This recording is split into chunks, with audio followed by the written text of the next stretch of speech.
Hello guys, hello सबैजना, नमस्ते। र सबैजनाले सब्सक्राइब, लाइक, कमेन्ट गरिदिनु होला मेरो न्यू युट्युब ब्लगमा। सबैजनाले सब्सक्राइब, लाइक, कमेन्ट गरिदिनु होला। र म चाहिँ अहिले बाहिरतिर छु। मेरो स्वर पनि चेन्जिङ भएको छ अहिले, किनभने मलाई रुगा लागिरहेको छ र घाँटी दुखिरहेछ। घाँटीमा टन्सिल भयो जस्तो लागेको छ। रुममा बसिरहनु पनि ज्वरोले धेरै चिप्नु थाल्यो, त्यही भएर म बाहिर निक्लेको छु। अहिले चाहिँ रातको 10 बजेको छ र सबैजनाले सब्सक्राइब, लाइक, कमेन्ट गरिदिनु होला।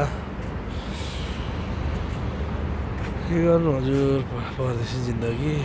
बिराम हुँदै हो भने ड्युटी जानुपर्ने हुन्छ। बिहान 5 बजे 5:30 बजे हिँडी जानुपर्छ। फेरि 5:30 बजे गएर दिउँसो 2-3 बजीतिर मात्रै रुम आइपुगिन्छ।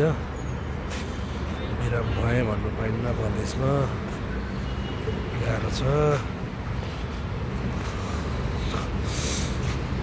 र सबैजनाले सब्सक्राइब, लाइक, कमेन्ट चाहिँ गर्नु नभुलिदिनु होला।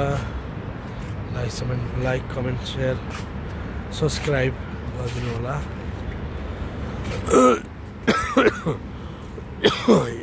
यो हातमा चाहिँ चोट, अस्ति लडेर काम गर्ने क्रममै लडेर हात पनि चोट लागेछ।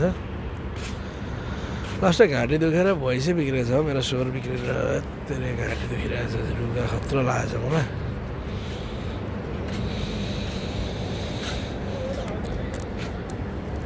हरिदेव डाँडा माथि घाम लाग्यो, घमाइलो लाग्यो मलाई रमाइलो, तिमी र म घुम्न जाउँ न।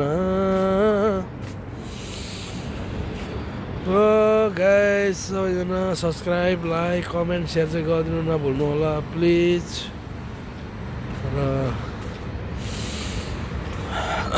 बिस्तार राम्रो भ्लग लिएर आउनेछु। सबैजनाले हेरिदिनु होला। Share, comment, like, share, subscribe गर्नु नभुल्नु होला।